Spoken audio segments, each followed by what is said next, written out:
The rain drizzled down, soft at first, then heavier, until it seemed to wash the world in shades of grey. It was the kind of day that wrapped itself in melancholy, one that made you wish for a warm fire and a cozy place to hide from the world. But for Ethan Matthews, it was just another February afternoon, a day he would never forget. Ethan had always loved Valentine's Day.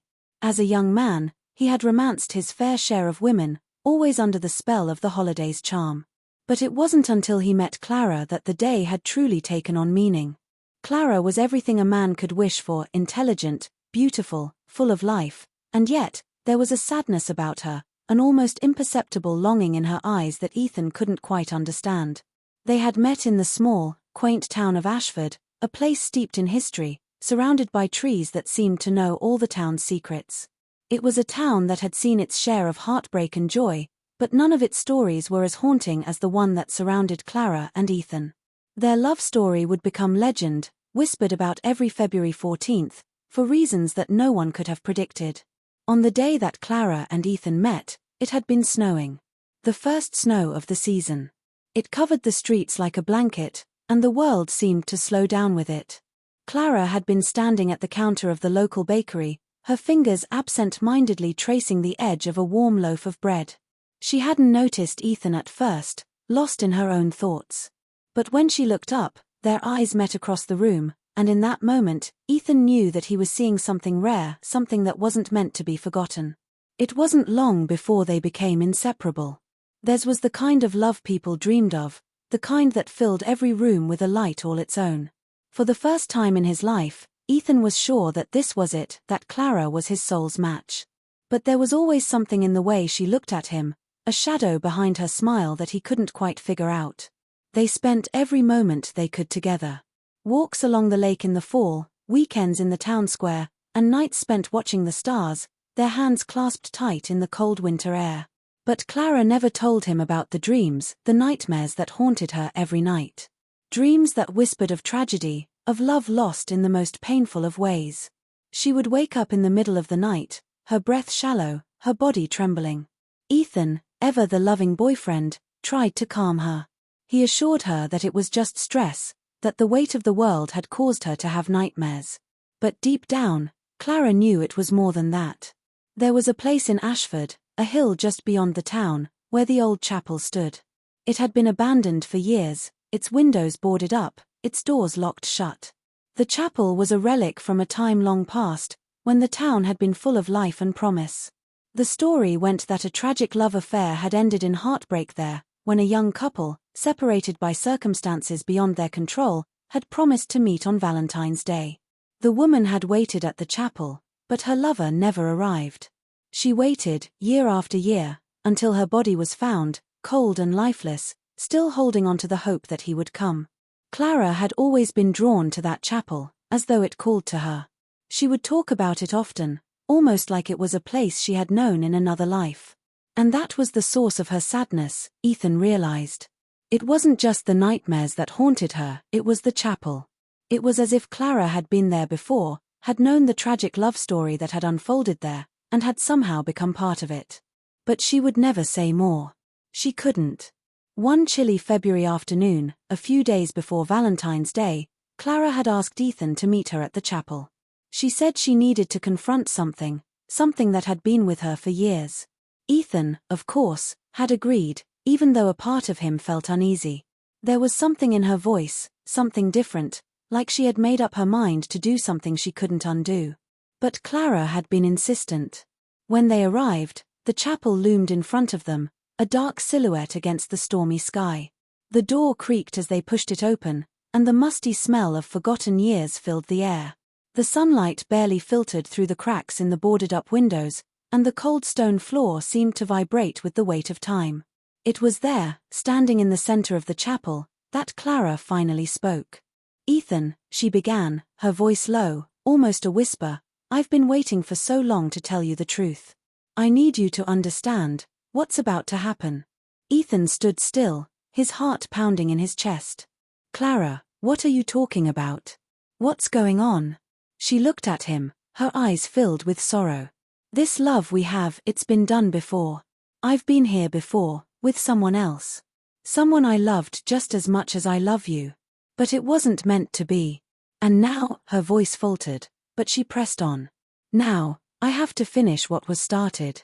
You have to let me go, Ethan. Before he could respond, the air in the room seemed to change, growing thick and oppressive. The temperature dropped. The wind howled outside, rattling the chapel's dilapidated windows. And then, in the silence, there was a faint sound, a soft, ghostly melody, like an old violin playing a lullaby. Ethan turned toward the sound, his heart pounding in his chest. And there, in the far corner of the chapel, he saw them. 2 figures, shimmering faintly in the low light. They were standing there, frozen, like statues, their forms indistinguishable but their presence undeniable. Clara's face drained of color. No, she whispered. No, not now. Not again. But it was too late. The figures slowly began to move, their bodies translucent, floating toward Clara. Ethan wanted to reach for her, to pull her away, but he was rooted to the spot, his legs locked in place. The figures were speaking now, their voices soft but chilling. Clara, they said, in unison, you're not meant to leave. The room seemed to spin, the walls closing in on them.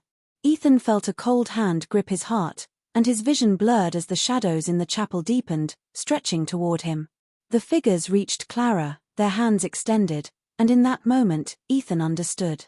Clara was not just a part of this story, she was living it. She had been the woman who had waited in the chapel, the one who had never left. And now, she was being called back to finish the tale. Ethan reached for her, but his hand passed through her, cold as ice. He watched as she turned to face him, her face filled with sadness and something else, something he couldn't place. She opened her mouth to speak, but the words never came. The figures, her past lovers, reached out for her once more, and Clara turned toward them, her figure flickering like a candle in the wind. And then, just as quickly as it had begun, the room fell silent. Ethan blinked, his heart racing. Clara was gone. Ethan's breath came in short, shallow bursts. The chapel, once filled with an eerie energy, now stood silent. The figures, Clara's lost lovers, had vanished, as if they had never existed at all. The sound of Ethan's own heartbeat thundered in his ears, drowning out the silence that surrounded him. He staggered back, his legs weak beneath him, and looked around the empty chapel. Clara was gone. The shadows had claimed her once again. But how? What had just happened? He had seen her vanish, he had felt her presence, right beside him. One moment, they had been standing there together, and the next, she was gone, as though the floor had swallowed her whole. He turned to the door, desperate for some sort of explanation, but before he could take a step, a voice echoed through the chapel. It wasn't loud, but it was clear, unmistakably clear, and it came from somewhere deep within, as though the walls themselves were speaking. Ethan. The voice was familiar. It was Clara's voice. His heart caught in his throat as he spun around, searching the room. But there was no one. Nothing. Clara. He whispered her name, his voice trembling. Ethan, you can't leave. Not yet. This time, the voice didn't come from the walls. It came from the very air, thick and heavy, wrapping itself around him like a cold blanket. He stumbled forward, his eyes frantically scanning the room for any sign of Clara. The dim light from the shattered windows flickered, casting long shadows against the decaying walls. The floor beneath him groaned, as if it were alive, shifting and moving. His hand brushed against the cold stone of the altar at the front of the chapel, and for a brief moment, he thought he felt something, a whisper of warmth, before it disappeared entirely. He turned back to the door, but something stopped him. A chill crawled down his spine. A feeling, deep and unnerving, washed over him, as though something beyond the veil was reaching out to him. The voice called again, softer now, more distant. Ethan, we've been waiting for you. The air grew colder still, the shadows darker. The light flickered and dimmed, and before Ethan could react, the chapel doors slammed shut with a deafening bang, trapping him inside. Panic surged in his chest. He rushed to the door, his hands fumbling for the handle, but the door wouldn't budge. It felt like it was made of stone, solid, unyielding. He turned back to face the room, but now everything was different. The shadows had grown taller, darker, and in the dimness, he could see figures emerging, slow and deliberate, like ghosts rising from the earth. His breath caught in his throat as he recognized them. Clara's past lovers. They were now fully formed, their faces more distinct, their eyes glowing faintly in the dark. Each figure was a part of her past, but something had changed. They weren't just spirits anymore. They were something else, something darker. They looked at him with expressions that were unreadable, but the weight of their gaze felt as though it pierced through him. Ethan backed away, his heart pounding. He had to get out. He had to find Clara. But the figures blocked his path, standing like silent sentinels. "Clara!" Ethan shouted, desperation creeping into his voice. "Where is she? What have you done with her?" One of the figures, a man dressed in tattered clothing, stepped forward. His eyes were empty, but his mouth curved into a twisted smile. "She is not yours to keep, Ethan," the figure said in a voice that echoed in Ethan's mind. "She has always belonged to us." "No," Ethan gasped, his hands shaking. "I won't let you take her again. You can't have her. You can't take her away from me." The figure stepped closer, his form flickering as though it were only half there. "You don't understand, Ethan. She never left. She's been here all along, waiting. She's a part of this place, and so are you." Ethan felt his body grow cold, his legs giving way beneath him as the words sank in. He stumbled back, hitting the cold stone of the altar. He glanced at the altar, his eyes narrowing as something caught his attention. The symbol. The interwoven knot.